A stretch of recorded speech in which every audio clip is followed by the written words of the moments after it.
Hi, this is for Chapter 5 Discussion Prompts Emotions.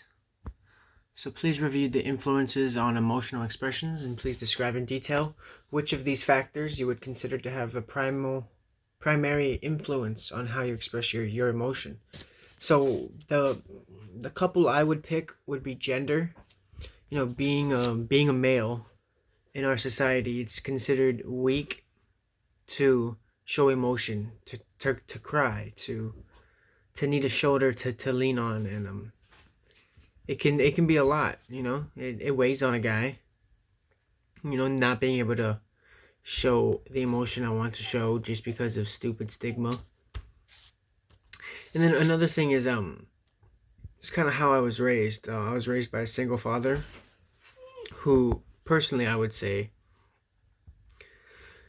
lacks some of the communication and the emotional skills for me and him just to kind of open up and bond to each other. um it's just been me and him for a very long time. I haven't had a mother, so mothers show sympathy in some places that fathers sometimes lack, and I've never really had that. Um, and then two, please review the definition of facilitative and debilitative behaviors and give an example of when you've experienced it.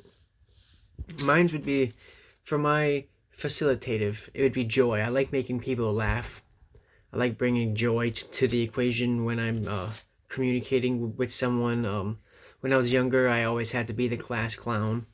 I always tried to make people laugh, and being the class clown most likely always used to get me in trouble. But to me, it was worth it. Um, and then for my debilitative one would be another side of that coin is I also have a fear of speaking in front of people because when I was younger, and I still have it now, but I used to have a really bad stutter, especially when I got nervous looking at all those faces looking at me, or yeah, just anything. It would make me nervous and I'd start stuttering. So I would always be nervous to talk and communicate with my friends because I would always be afraid that they'd make fun of my stutter, which they did. So that just concreted the fact that I would, not want my voice to be heard as much because I don't want to be laughed at. And then number three, it was really just being teased about my stutter. It really made me hate myself or hate how I talked, and it really affected me in a lot of ways.